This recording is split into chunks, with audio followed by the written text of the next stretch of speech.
Halo semua, Patrisius Jiwandono di sini. Sekali lagi Anda sudah tersesat ke channel saya, namun saya berjanji saya akan menyesatkan Anda ke jalan yang lebih benar. Nah, pada kesempatan kali ini topik saya adalah bagaimana kita mempertajam analisis melalui NVivo. Saya akan menjelaskan bagaimana kita menggunakan fungsi query, query di dalam NVivo. Kalau kita sudah punya eh, data data kualitatif yang sudah kita masukkan ke NVivo, kemudian kita kodekan, kita bahkan sudah melakukan sebagian dari open coding dan axial coding. Yang langkah berikutnya adalah kita ingin mempertajam lagi hasil analisis kita. Maka kita lakukan satu langkah melalui query ini, sedemikian sehingga kita tahu hal-hal apa yang menjadi penekanan pada eh, transkrip atau pada data kualitatif itu. Kalau kita temukan, maka kita bisa memperdalam lagi hal-hal yang menjadi penekanan itu.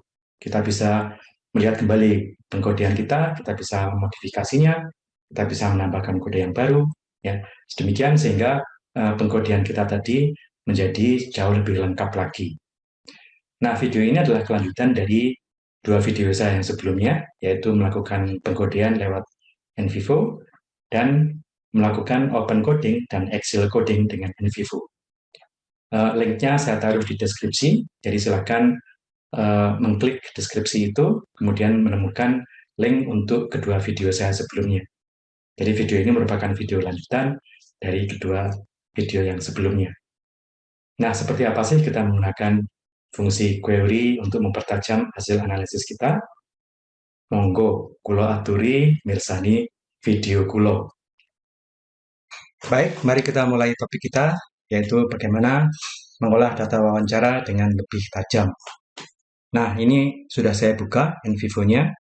Kemudian kita lihat saya sudah memuat dua wawancara dari dua responden saya, Pak Wawan dan Pak Ari. Nah, sekarang kita ingin menelisik file-file tersebut sehingga kita bisa menemukan hal-hal yang lebih tajam yang perlu kita gali lebih dalam. Kita akan menggunakan fungsi yang namanya query. Ya, query itu artinya bertanya. Oke. Nah, sekarang caranya adalah seperti ini. Kita sorot kedua-duanya. Kemudian di sini ada query. Ya. Kita pertama akan mengklik word frequency query. Ya. Kita lihat bagaimana. Nah, ini akan terbuka layar seperti ini. Akan diberikan kata-kata dari kedua transkrip itu berdasarkan frekuensinya. Ya. Jadi mulai dari yang, cerita, dan sebagainya, ya, dengan frekuensinya. Ya. Nah, di sini kita ingin menyingkirkan kata-kata yang namanya stop words. Stop words adalah kata-kata yang tidak kita perlukan. Kata-kata seperti ini, itu, ke, dan sebagainya itu sebenarnya tidak kita perlukan. Jadi nanti kalau kita masukkan malah akan mengacaukan analisis kita. Maka kita harus mengeluarkan kata-kata itu, kata-kata stop words dari transkrip kita. Caranya bagaimana? Kita lihat di sini ada kata yang ya. Ini nggak usah kan? Nggak perlu kan ya? Ini bisa kita masukkan ke stop words dengan mengklik kanan, kemudian ada add to stop words list. Kita klik ini, kita klik OK. Nah, sekarang dia sudah masuk ke dalam stop words yang harus dibuang dari data dan tidak akan kita analisis. Ya. Kita tunggu sebentar, dia menghilangkan semua kata yang. Ya. Kemudian ada kata lagi, kata dan. Ini juga kita nggak perlu kan, kita nggak perlu kata dan. Kata dan itu nggak menambahkan makna apa-apa. Maka kita buang juga. Klik kanan, add to stop words list. Oke.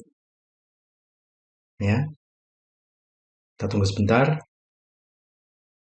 Ya, makin banyak filenya tentunya makin panjang waktu yang diperlukan ya, tapi ya kita sabar saja. Kemudian ada kata untuk, ini juga nggak perlu, kita buang add to stop words. Oke.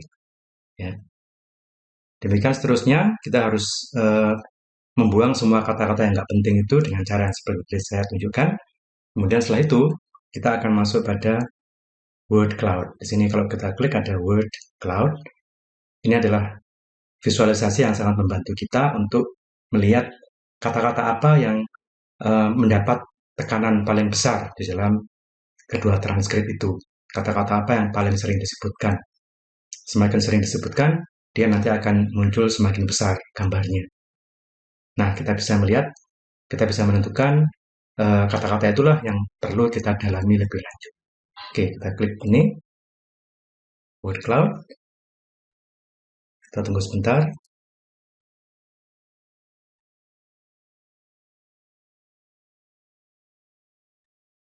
Ya, fungsi word cloud ini juga bukan hanya untuk coding, tapi juga untuk kalau Anda ingin menganalisis sebuah teks, katakan sebuah pidato dari seorang pejabat tinggi. Kita ingin tahu kata-kata apa yang dia tekankan, kata-kata apa yang dia sering ucapkan berulang kali. Itu menandakan bahwa dia memberi kata itu satu bobot kepentingan yang lebih besar daripada kata yang lain. Ya, jadi kita bisa menyimpulkan, oh orang ini banyak berpikir tentang kata ini, ya dan sebagainya. Oke, nah ini sudah keluar. Nah ini ada kata-kata yang jadi dicetak besar, itu berarti dia sering disebut oleh kedua responden saya tadi.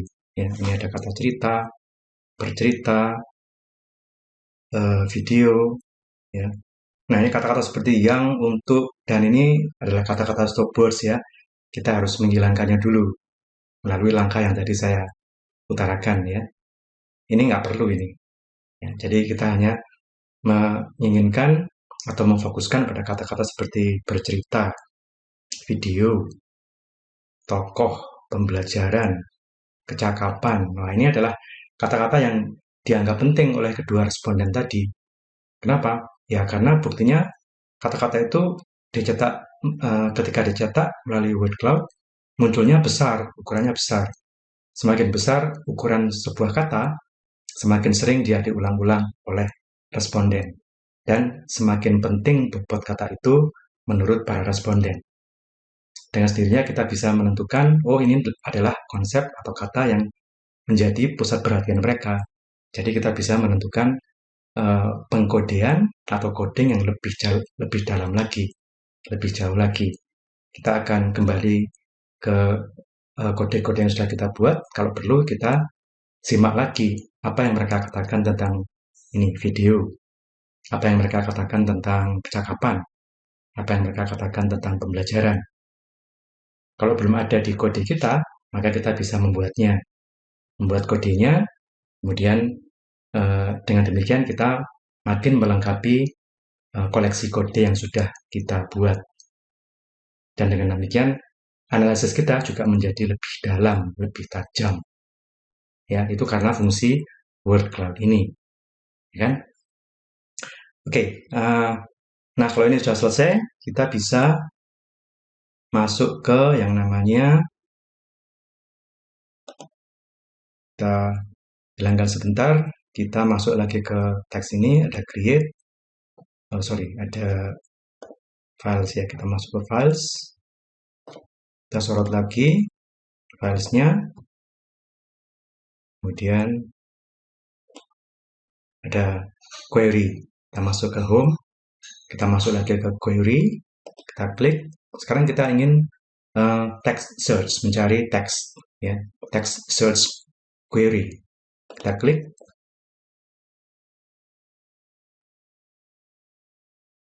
Nah, di situ ini akan diberikan satu kolom untuk meminta kita mengetikkan kata yang ingin kita cari.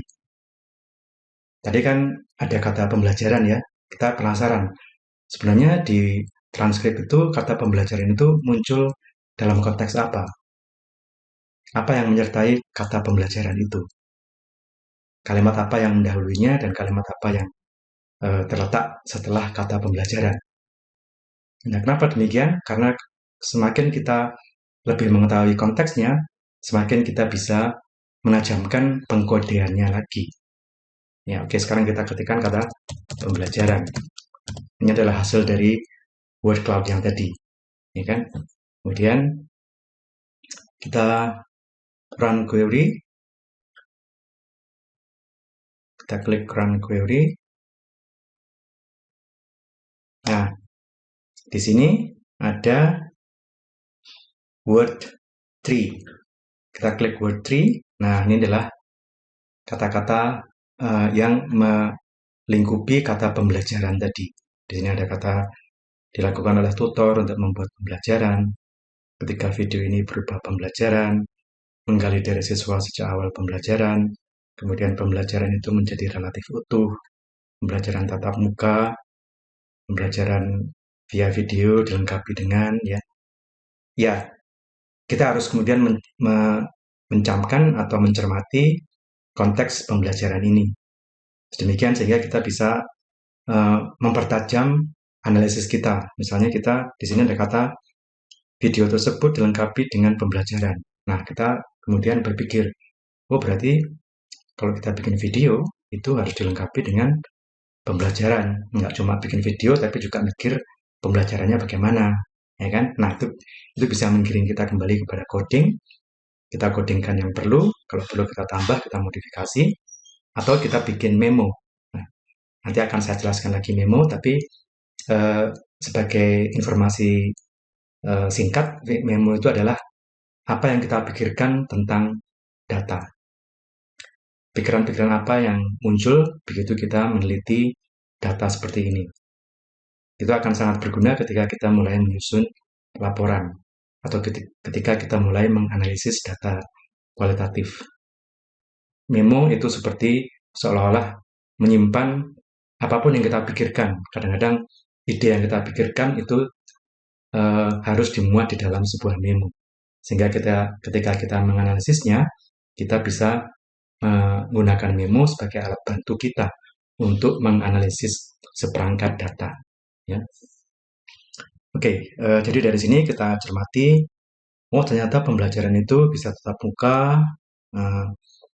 pembelajaran via video dilengkapi dengan, nah ini berarti ada indikasi bahwa pembelajaran itu nggak berdiri sendiri, tapi harus dilengkapi dengan beberapa hal misalnya. Kita kembali kepada data, kita kodekan lagi, kita pertajam pengkodeannya, demikian sehingga datanya atau analisis kita itu menjadi jauh lebih tajam, jauh lebih kompleks, tidak cuma simple tapi sangat kompleks. Ada keterkaitan antara satu elemen dengan elemen lainnya, ada pendalaman pada beberapa aspek dan sebagainya. Oke, jadi seperti itulah fungsi query untuk data kualitatif. Kita bisa menggunakannya melalui word cloud, kemudian melalui text query. Oke, semoga sukses dalam penelitian kualitatif Anda. Sampai jumpa di episode mendatang.